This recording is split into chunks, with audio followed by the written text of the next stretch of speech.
Topic है वो RBC folate है। इसके बारे में पूरे विस्तार से आपको बताने वाला हूँ। तो उसके पहले चैनल को सब्सक्राइब कर देना, फ्री में सब्सक्राइब करना है और हमारे साथ जुड़ जाइए, ऐसे ही वीडियो आपको मिलती रहेगी। तो चलिए हम बात करते हैं आरबीसी फोलेट के बारे में। तो दोस्तों जो आरबीसी फोलेट होता है, इस टेस्ट में आरबीसी के अंदर कितने फोलेट का लेवल मात्रा है, यानी कितना फोलेट मौजूद है, उसको पता लगाया जा सकता है। आप फोलेट को फोलिक एसिड के भी नाम से जानते हैं, इसको फोलिक एसिड भी कहा जाता है।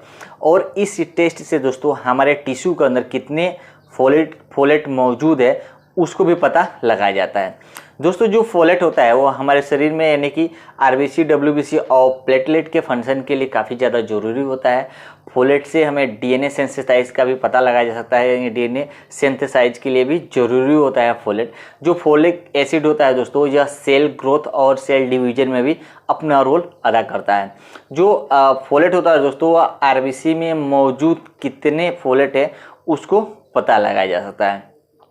दोस्तों आमतौर पे हमें फोलेट टेस्ट करने के लिए, यानी कि फोलिक एसिड टेस्ट करने के लिए सीरम की ज़रूरत पड़ती है, क्योंकि और सीरम टेस्ट अगर हम करते हैं फोलिक एसिड का, तो उससे सिर्फ हमें ये पता चलता है कि प्रेजेंट टाइम में जो हम डाइट ले रहे हैं उससे हमारे शरीर में कितना फोलिक एसिड मौजूद है, ये हम पता लगा सकते हैं। लेकिन आरबीसी फोलेट के द्वारा हमें ये पता चलता है कि हमारे आरबीसी के अंदर पिछले 3-4 महीने में या 1 साल में या कुछ लंबे टाइम से कितने आरबीसी के अंदर फोलेट का लेवल मौजूद है, यह पता लगाया जाता है।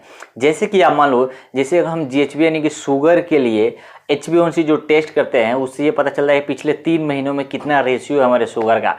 ठीक उसी तरह आरबीसी फोलेट से हमें ये पता चलता है पिछले कुछ टाइम से हमारे आरबीसी के अंदर जो फोलेट है उसका लेवल कितना है, कितना स्टोरेज है हमारे आरबीसी के अंदर जो फोलिक एसिड है, जिसको हम फोलेट आरबीसी के नाम से भी जानते हैं।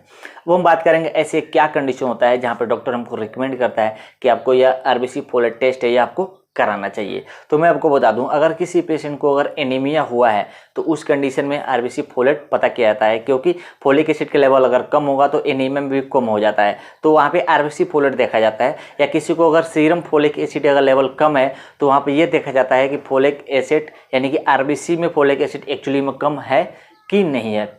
किसी व्यक्ति को अगर थकान ज़्यादा हो रहा है या सांस लेने में अगर तकलीफ हो रहा है तो वहाँ पे भी डॉक्टर ये रिकमेंड करता है कि आपको फोलेट एसिड का टेस्ट कराना चाहिए। आरबीसी फोलेट आप करा सकते हो। या किसी को अगर हेडेक हो रहा है या किसी को मांसपेशियों में अगर दर्द हो रहा है या सांस लेने में अगर तकलीफ हो रहा है तो वहाँ पे भी डॉक्टर रिकमेंड करते हैं कि आपको फोलिक एसिड का टेस्ट कराना चाहिए। कभी कभी क्या होता है, आप देखते हो आपके शरीर के ऊपर, त्वचा के ऊपर पीलापन आ जाता है, उस कंडीशन में भी फोलिक एसिड कराया जाता है, क्योंकि फोलेट एसिड की कमी की वजह से त्वचा में पीलापन आ जाता है दोस्तों। या अगर कोई डिप्रेशन में जा रहा है तो वहाँ पे भी यह टेस्ट कराने की आवश्यकता पड़ती है।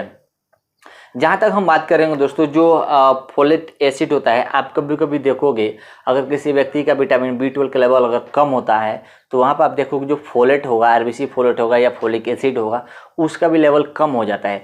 क्योंकि यहाँ पर रीजन ये होता है कि जो फोलेट एसिड होता है उसको पचाने के लिए, ऑब्जॉर्ब करने के लिए विटामिन B12 की ज़रूरत पड़ती है। और जब B12 भी लो अगर हो जाएगा तो फिर फोलेट एसिड का भी लेवल लो हो जाता है।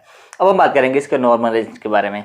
दोस्तों जो एडल्ट पेशेंट होते हैं, एडल्ट में इसका नॉर्मल रेंज 140 से लेके 628 Ng यानी कि नैनोग्राम पर लीटर ml तक होता है। वहीं आप बच्चों में देखोगे तो इसका 0 से लेके 160 Ng पर ml तक होता है। लेकिन अलग अलग लेबोरेटरी में अगर आप जाँच कराते हो तो इसके जो रेंजेस होते हैं उसमें आपको डिफरेंस देखने को मिल जाएगा। जहाँ तक बात करते हैं इसके टेस्ट कराने के लिए दोस्तों, तो आप कभी भी अपने सुविधा के अनुसार इसका टेस्ट करा सकते हो।